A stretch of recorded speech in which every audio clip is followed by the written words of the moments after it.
We got a Sunday championship slate to break down. Let's go AFC title game first, because that's the early game at 3 o'clock. Patriots, Broncos, an Empower Field at Mile High. New England's moved from a 5.5-point favorite to a 4.5-point favorite. Patriots are led by their MVP candidate quarterback, Drake May. He's had one of the great seasons of any quarterback this year, but he has struggled in the playoffs, Danny. 6 times he has fumbled in the last 2 games. And one of the powers that he had all year was pressure was not turned into disasters. Like, he did really well with pressure. Well, he hasn't had the same pocket presence, or teams have done a better job getting home against him, because those fumbles have nearly been costly. Well, don't look now, but this line continues to move in various directions. I'm looking now at DraftKings, for example, has it as a 3.5-point Patriots game for being as the favorite. Some are at 4, some are at 4.5. I think the betting public is kind of catching on to the idea that, wait a minute, maybe the Broncos are being underrated here. It's fascinating. It'll be interesting to see what it is as the game progresses. But that's the Achilles heel right now for New England. It's not a weakness necessarily, as May has kind of gotten away with it to this point. But the fumbling has been a thing. As New England has looked really, really impressive. Mud stomping for a couple teams on their way to the AFC title game, and just the second year of this operation, first year of Mike Vrabel. Really, really impressive what they've done to get to this point. But now it's a pretty tough foe. Really good coach. Yes, backup quarterback, but you're on the road in a difficult situation to play with a defense that can get after you. That may be how Denver wins. You force one of those turnovers, a fumble, a tip pass, something gets knocked down, etc. Maybe if you keep May in the pocket, that may be the strategy. Patriots offense has been slowed by playing really good defenses, and Denver's no different. Yeah. Houston's elite. The Chargers are top shelf. Yeah. And May's gotten hit a lot. The line for the Patriots is playing badly right now. One thing May did really well in the regular season is perform against pressure, as I mentioned. So if you're the Broncos, you can't just get to him. You have to actually hit him, which we've seen with the 6 fumbles, right? If you look at yards per attempt leaders at the quarterback position this year in the NFL, Drake May was number 1 at 8.9. Drake May under pressure, 8.6 yards per attempt would be number 2 in the NFL to Drake May. Sam Darnold, 8.5 is third. So, again, pressure not going to phase him if he's able to throw the ball. It's a matter of, can you hit him? Can you get the ball out? Patriots defense has carried them, though. That's why they're in the AFC title game. They've allowed 1 touchdown through 2 games. Number 1 among 14 defenses in the playoffs so far at 3.4 yards per play. They're number 1 in yards per play in the passing game at 4.01. They're 3rd in sacks per pass attempt. I give Mike Vrabel and that staff a lot of credit, because if you've watched the Patriots all year, their defense was solid. They had good games for sure, but they were mostly just okay. They are peaking at the right time, though, right now. They are playing like a championship-level defense. Yeah, I think it's a good distinction. I was wrong about them on a couple fronts defensively, and here's what I mean. I said they're good enough to beat up on bad opponents, which isn't nothing. I know people scoff at that, but usually if your defense is just okay or even worse, someone that's not that good at offense can run up and down the field, get 350 yards, 20-some points on you, etc. They were shoving it on the teams that weren't any good. And I go, okay, at least you're above that threshold. But I don't think this is an elite group. I don't think that's who they are. They couldn't be that. I watched Buffalo go up and down the field for 30-some points on them, a couple different games. And I went, yeah, okay, this Patriots defense is fine. This is going to be about, whatever Drake May and company does. They have stepped up their game and elevated here over the last few weeks. Really impressive. They're taking advantage of offenses, again, that weren't their most efficient and not at their best. Certainly Houston was melting down, but you let them melt down and you ended up dominating that game. Well, Houston melted down, I think, because maybe the weather, because of the Patriots. Mm-hmm. I mean, the Patriots played their butts off. Christian Gonzalez is a shutdown corner. Do they have him travel against Cortland Sutton, take him out of the game or not? I'm not really sure. The Denver offense presents problems. I actually think while the quarterback situation plays very well into New England's lap, the fact that Sean Payton is so multiple, funky formations, personnel alignments, they challenge a lot of rules. They're a hard team to prepare for, in my opinion. But the story obviously is the fact that Bo Nix, with the fractured right ankle, is out. Jarrett Stidham's going to start for the first time since 2018. I mentioned off the top today early in the show, I saw that Roger Staubach did this in 1972. He's the last quarterback who didn't start all season long to play in a conference title game as a starter.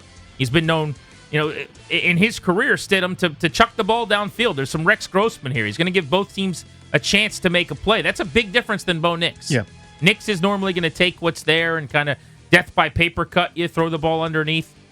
That's a difference between the two. The one big storyline, I think, if you're a Broncos fan and you feel like All right, what am I tracking here to see if Stidham's going to give us a chance to win? Sack avoidance. Nick's 22 sacks and 17 starts this year. Stidham in 4 career starts, 13 sacks. He has not been good at avoiding sacks, and the Patriots have done a great job getting to the QB. That's a sharp point. To me, this is Sean Payton's conservative hat goes on here, right? This is field position. This is punts, try to pin him back, hope for a mistake. I don't know that there are wow plays coming from this Denver offense in this game. I could be wrong. He could go against type and find some weakness where if this receiver runs here, this guy runs here, now there's something open, to your point about breaking rules of a defense. But I would consider, every 4th and short he's punting and trying to play this, old school Bill Parcells 1987 style. We talked earlier about Sean Payton probably not getting enough credit for the job he's done this year. Yep. His team being the 1 seed in the AFC, now playing in a game to get to the Super Bowl with Russell Wilson's dead money being their highest paid player. Do you realize that Sean Payton has coached 22 games with a backup quarterback in his career? And that in those games, 22 times without his QB1, his teams are 14-8. In fact, it's even better if you take 3rd and 4th quarterbacks out of the equation, because he's had a handful of those.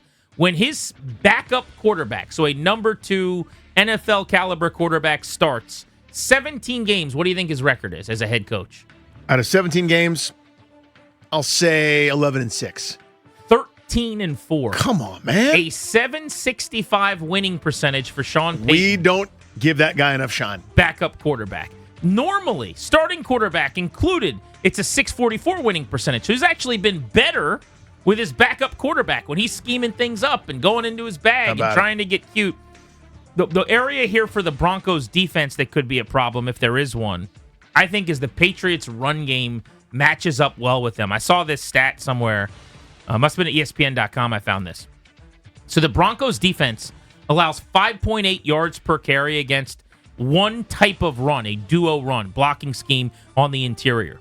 The Patriots ran that the 3rd most in the NFL. If you take that out of the equation on other run blocking concepts, the Broncos are the number 1 run defense in the NFL, 3.3 per play. So in other words, if you do this one thing, these duo concepts well, they struggle with that. Everything else, they shove it on you and shut down the run. The Patriots are one of the predominant teams that do that. I think that matchup, which is a little game within the game thing, is a tell, and maybe the Patriots will be able to run the ball. The only thing I would say is I'm basing that on 65 plays. Like, the numbers are bad when defending duo, but it's only been 65 runs, so maybe it's a sample size issue. If you're looking for a player prop of interest, Danny, I like running back R.J. Harvey to catch a bunch of balls out of the backfield. Stidham's going to try to avoid sacks. He's going to try to get the ball out fast. Don't you think Peyton's screen game going to be heavily involved in the plan? Last week, Harvey caught 5 balls for 46 yards against Buffalo. I could see him catching, I don't know, is it crazy to say 7 or 8 passes for like 55 or 60 yards? No, I mean, you're looking for comfort there, right? Stuff that's underneath, stuff that's easy. Try to stay ahead of the chains. I mean, Harvey, it's not like he's never caught passes before. Caught almost 50, and half the season he was in part-time duty with sharing the backfield with J.K. Dobbins. But it's definitely a part of his game and it's part of their offense. It's a Sean Payton staple to be able to throw to running backs. A bunch of the matchup areas, though, that you'll find in this game favor the Broncos. I would pick the Patriots to win. I'm going to. I don't think they're going to cover. Certainly not the number most people got early in the week at 5.5. 4.5 is still a little too rich for me. I'm thinking about taking them on an alt line at like 2.5 points to win by a field goal, but I think it's going to be tight. Look at this, for example. Yeah. Denver's O-line is what, top 3? The Patriots have been great, but they took advantage of an awful offensive line that the Chargers have. Yes. The Texans' offensive line is one of their biggest weaknesses. So they've looked like this juggernaut, 27 Yankees pass rushing group with all these blitzes that they've dialed up. They've played 2 bottom 10 offensive lines in these playoffs. They're about to play one of the best O-lines in the league. So I do think they'll look much more average as a pass rushing group on defense. The other part of this is Denver is one of the 5 best pass rushing teams in the NFL. They come at you with edges that get home. The Patriots' tackles have stunk in the playoffs. I like Will Campbell, their rookie from LSU, who protected Jaden Daniels' blindside at one point when he was in college. He's going to be an awesome player, but he came back from injury right before the playoffs. He has really scuffled. That is a bad matchup. I think the Broncos are going to take advantage of those tackles, and Drake May is going to have to run a bunch. Well, also, you mentioned the Patriots' pass rush. It's been incredible. Their best pass rusher, Harold Landry's out for this game. He will not play after being really recently injured with a knee. So listen, Vrabel and company, they're going to come up with schemes and this zone blitz and that zone dog and make one pressure look like another pressure. They're going to throw everything and the kitchen sink at a quarterback that doesn't have a ton of playing experience most recently. I mean, Stidham's been around, sure, but there's nothing like live bullets in an AFC title game to kind of rattle you a little bit. So you'd imagine some elaborate pressures and some different things, and Milton Williams is a force in the middle. But to your point, not having Harold Landry matters to me in terms of them able to just dominate an offensive line. That this is a big step up for that group, talking about the Patriots front going against that offensive line of Denver. They have not played an offense that good in that area this postseason. One other area that I think could define this matchup, red zone. New England, bottom 5 in both red zone offense and defense all year. The Broncos, top 5 in both red zone offense and defense. So if you're looking at areas, if you're a Broncos fan, where maybe the numbers are still in your favor, even though you've got the backup QB in there, that might be one of them. 1 seeds in the playoffs since 2006 are 21-5 straight up, winning by an average of 10 points. Against 2 seeds, 12-3. All of that boding well for Denver. We won't make our official predictions, but it does feel to me like this game could be a little closer than maybe the expectation. And I don't really buy this idea. Is it true that New England should and needs to take advantage of a break? Absolutely. When's the next time you're going to be in the AFC title game? You just never know. And lo and behold, that a good quarterback's going to get hurt and a guy who hadn't played in 2 years is going to start. There's no doubt. It's a golden opportunity. And if they don't win, it's going to feel like you let this slip through your fingertips. All of that is true. But I saw on one of the shouty shows, Stephen A. Smith basically, saying like, if you don't win this game, it's outrageous. Denver's really good. Like, the rest of the team is really good. Yep. And all year long, people told you how average Bo Nix is. All of a sudden now they're just plugging in Jarrett Stidham for him. Either Bo Nix is better than everyone gave him credit for, or everyone needs to calm down on the fact that they can't win without him. Yeah, to me, Sean Payton went and found somebody that fits what he wants to do. So it's like, I have another guy that fits what I want to do. Now, I don't think he's as good as Bo Nix over 16 games, 17 games, multiple seasons, et cetera. There's a reason he's the backup and Bo Nix isn't. But at the same time, this to me is about people sleeping on Sean Payton and his acumen and his ability to get looks that he wants and have the best game plan possible for someone who doesn't have a ton of experience. I like him to keep it close, man. This to me feels like, does Drake May make that play? That's how this game is going to come down. I hate to oversimplify it, but I think it's going to be back and forth. And agreed. If he's got that football, is it that scramble? Is it the back-breaking, get out of pressure and throw something down the field? Is it that unbelievable throw with no time on the clock? It's going to be the Drake May play that decides it. I'll do you one better, because I agree with that point. Does he protect the football? He has not had an interception issue in the playoffs. People will point out 2 picks. One was a Hail Mary, which is a nothing burger at the end of a half. The other was a batted ball at the line of scrimmage. So he hasn't really made bad interception throw or bad decision interceptions. Does he protect the football, which primarily means holding on to it, but also avoiding some of those bad throws or picks that could go to the other team?